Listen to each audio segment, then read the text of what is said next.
nasa sahig para sa magkabilang koponan. Tiongson, Bulawan, Laftimosa, Real Cervantes, and MJ Ret for Blackwater. Kabilang panig, Rico Meyerhofer checked in. Warner, J. Wash, Jeric Fortuna, at si Jonathan Uyloan.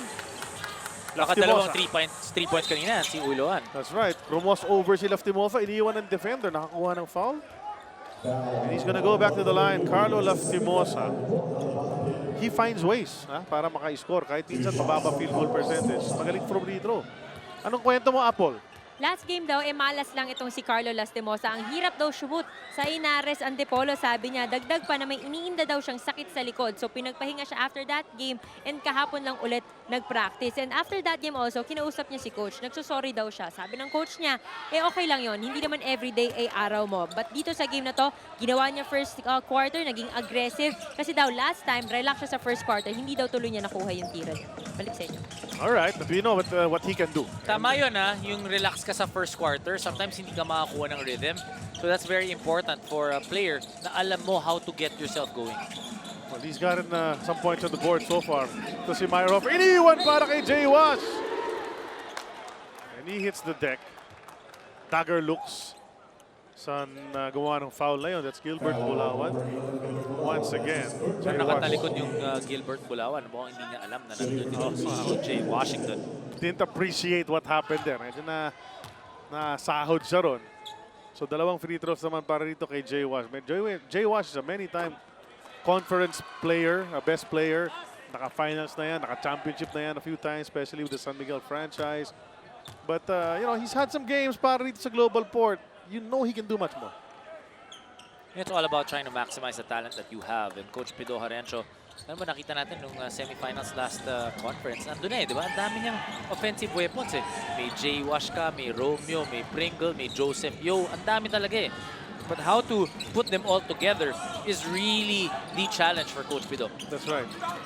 Laftimosa in the lane once again. That's another miss from him. And let's see what GlobalPort can do. Uyloan from 3. Masyado na palakas and all white shirts underneath. Si Meyerhofer lang ang sumubok makakuha ng offensive rebound. Real Cervantes nagdala ng bola across the timeline. Gives it to Ret. Ret on the move from outside. Not usually what he does. Gets the 2 there. Pagkakataon, naka 3-point play. I really like that decision of Real Cervantes to be able to reward this import and get the 2 points. Kailangan mong tulungan Diba? Habang nandito yung import mo, you need to be able to help him out to help your team get that win. That's a cool play brought to us by Hitachi. 3 world-class innovations, 1 name in air conditioning. Hitachi. MJ Ret, bata pa to 23 years old pa lang ito, out of Ole Miss. So he was a rebel back in his NCAA US days. First time out of the US yata, First time overseas itong si MJ Ret. I think so. So talagang hindi pa sanay mag-import, and especially dito sa Pilipinas where you are basically expected to be Superman. Mag-import ka rito. So lahat kailangan alam mo at kaya mong gawin. Laftimosa on the run. Nice alley-oop pass to MJ Ret. Nice ba? Pasa ba yun? Parang nagsusorry si MJ Ret kay Lastimosa. Ganun yung nangyari. Pwede sa highlights Pwede natin sabihin alley-oop yun. Ganun yung nangyari. Nice basket from MJ Ret. He's putting up points here. 10 already for him. Namamasa pa. Bam Kamalinda. Just checked into the game. That's a 2. All 3 plays ng Blackwater consecutive. Si MJ Ret was part of it. Able to make good things happen for his team. Now they have a 7-point lead.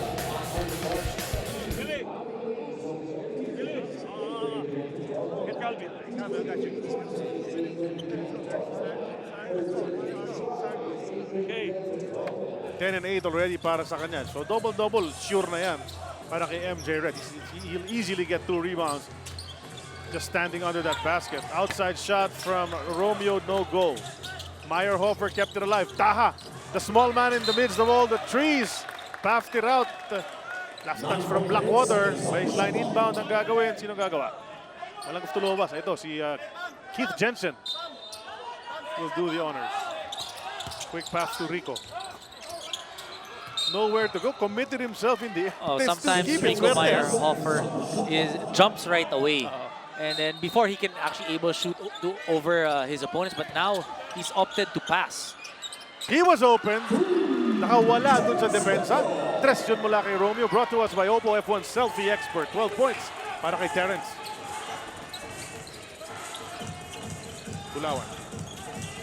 Hand off to Carlo. 3 seconds, MJ Red nag-aantay ng titira. Napake siya ng mga teammates niya 2 beses. Eh, no? Umapake si Bulawan. Tapos umapake din niya si Gamalinda before that. So that's a turnover on Blackwater. We'll hear from Apple David once again. Pinag-uusapan niyo si MJ Red, he hasn't showed brilliance sa kanyang laro, lalo na kung ikukumpara sa ibang imports. Pero para kay MJ, he feels that he is not doing that bad. Yung averages daw niya shows how he plays even in other leagues. It was just a off night last game. Pero aminado daw siya na madami pa siyang pwedeng matutunan and he will just gonna get better. And as for the team management, they're actually evaluating his performance but still giving him today a chance to be a factor sa kanilang team. Balik sa inyo. Thanks a lot, Apple. Unfortunately here, hindi personal best ang pwede mong tingnan. Kailangan ikukumpara ka talaga sa production Sa iba, ng ibang mga oo. imports. Yung ibang ginagawa, yung bagong import ng Alaska, ng Talk and Text, ito si Tyler Wilkerson, ito si Onowaku, di ba? Diyan titingnan yung mga stats mo compared to these guys. They will always compare you to the best. Even if it's the best that you've shown in your career. Ang magandahan naman dito, bata pa siya. He is accepting that challenge, that he understands also that he can get better. So mukhang maganda yung ugali That's right. nitong si MJ Red. At makikita natin, simula pa lang, he's really trying to assert himself a little bit more.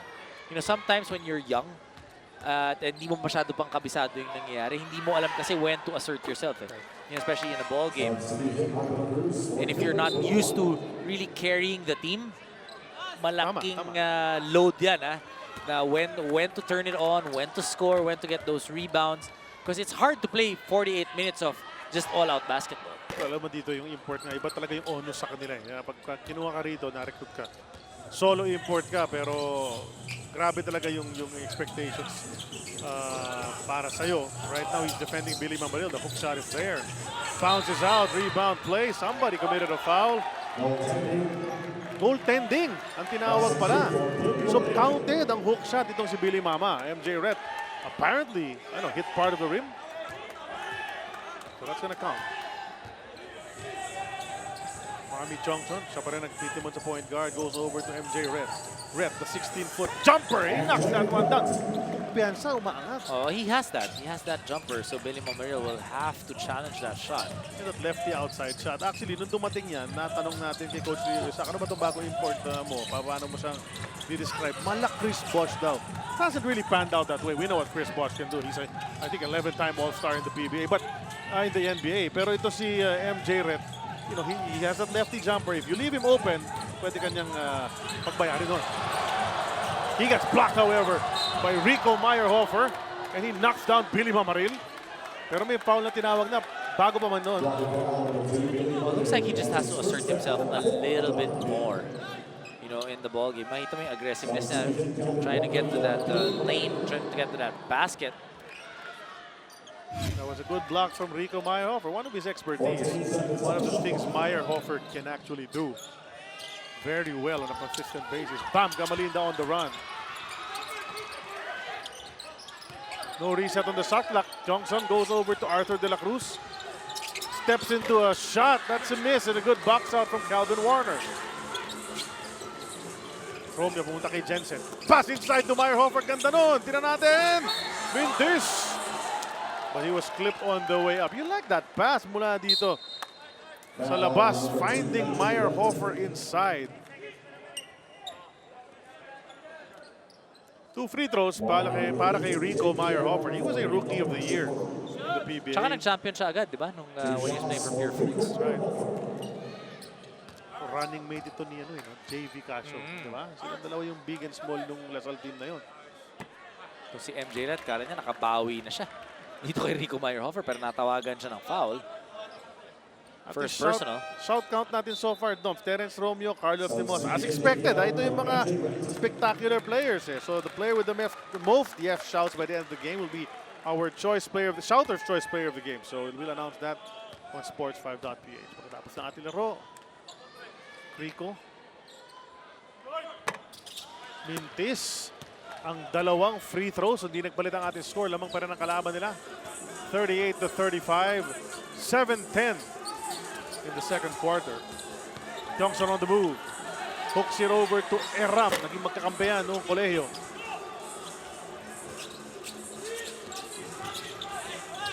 Pass to Warner. He had position. Went up strong. Bit in. One more time. Gets fouled. Hardworking Calvin Warner, no doubt about it. And he's familiar to Filipino fans. Why? Because he played here for GlobalPort. And then he also played in the Jones Cup for the US team na naglaro doon sa Jones Cup kung saan nag-second place ang ating Gilas Pilipinas. Kakampi niya ron si Markin Chandler, yung dating import ng Pure Foods. Definitely very familiar with Filipino basketball. Okay dito kay Calvin Warner, second time niya na dito. Pero yung effort niya mas maganda eh, di ba? And he's more comfortable with his team. He also knows that they're a stronger team. Not necessarily individually, but yun na nga eh, di ba? As a cohesive unit. Well, Calvin Warner is very, very mature already as an import. He is 35 years old, so he's the eldest among the imports in this conference. And then itong si Rhett nga yata pinakabata. So, di ba, opposite side of the spectrum. Whereas Rhett, this is his first time to be an import. Si Warner naman has been all over the world. Mintisalo, Paulo Taha, tapikan sa rebound. Johnson nakababa nun, 6.5 to go. Lastimosa hiningi. Hindi maibigay. Dito sa kanan, pumunta kay Sena. Lastimosa outside shot. That won't fall for him. Now it's with Terrence Romeo.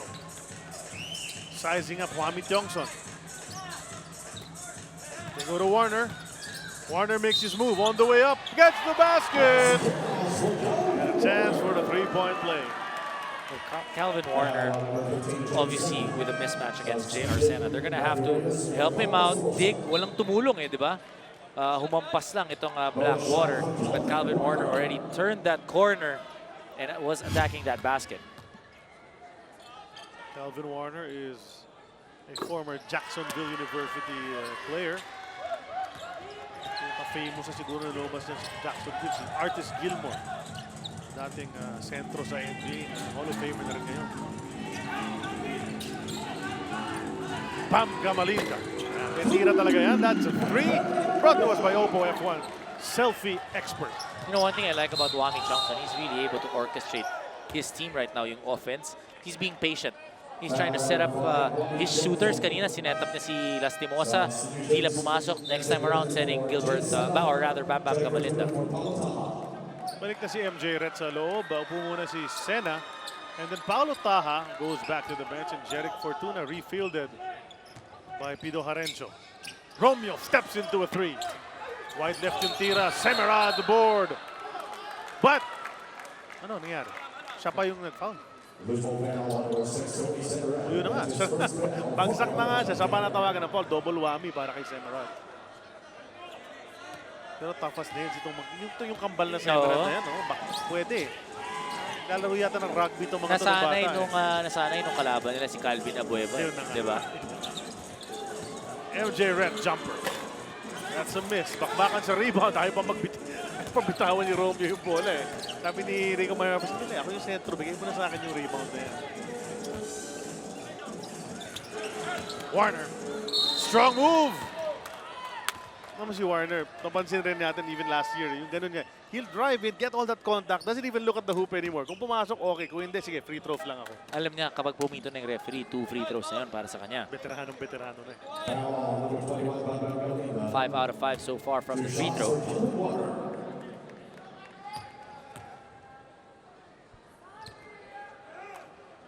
Knocks down the first free throw. So perfect pa rin mula sa linya. As the substitutions continue. Rico Meyerhofer sits as Jay Wash is back in the game. At ito naman si Mike Cortez. Pumasok na rin Wami Johnson. Good job in his stint so far here in the first half.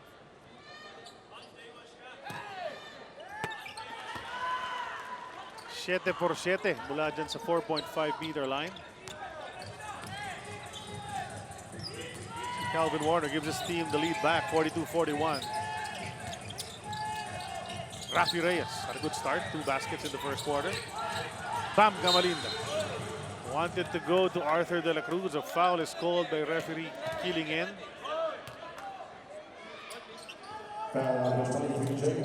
Jay Wash, sapagkat penalty ng Global, free throws para rito sa rookie na si Arthur De La Cruz. Arthur De La Cruz, a second-generation PBA player. His dad was a defensive stalwart for the San Miguel Beer teams in the 90s.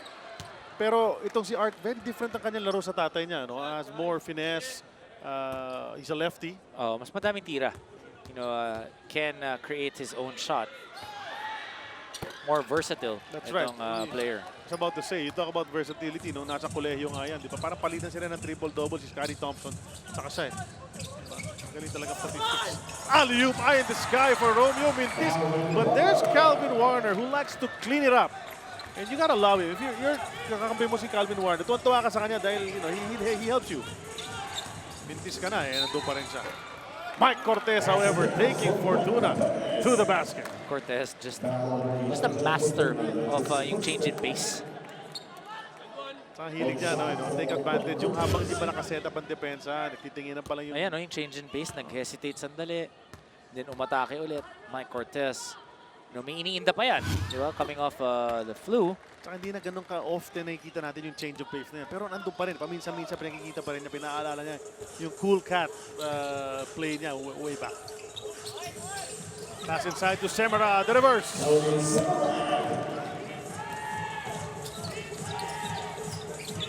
Seesaw ball game dito sa latter part of the second quarter. He changes every shot. Bam Gamalinda, short. MJ Ret the rebounds, napasabit niya. Si Calvin Warner. 2 personals on Warner. And Both teams in penalty. free throws. The past 2 minutes, the two teams already in penalty. So this will be a longer quarter than the first one. And free throws will definitely come into play. Si MJ Ret, kamukha niya yung, ano, yung sikat na komedyante ngayon sa Amerika. Pero much taller siya. Si Kevin Hart. So medyo ganunin yung dating eh. Ito si MJ Ret. Looper. Ganun kaya rin kabilis magsalita to? Palagay ko hindi nga. Parang hindi nga nagsasalita si MJ Ret masyado. Hindi nagre-reklamo sa referees. You know, like you said, he looks like a guy with a very nice attitude. A lot to learn, and I'm sure he will. Yeah, for all you know, years down the road, baka makakabalik pa yan dito sa PBA. Jay Wash. Wala dribble niya. He's able to pick it up and shove it over to Calvin Warner. Semerad. Got himself into trouble. Mali yung kilof ni Semerad doon. No? Pumasok doon sa double team. But quick hands by MJ Ret. Great defense. Bam! The fake. The pass. Medyo off target lang kasi kaya nahirapan si Rafi Reyes i-retrieve yun. Romeo, look away! Go to Fortuna! And doon si Bam Gamalinda. Hirap lang talaga eh. No? High game of big men rin talaga ang basketball. Nice find, but the block was there. It's a miss from Ret. He'll keep it alive. Fresh 14 para sa Blackwater. Mike Cortez will make his move.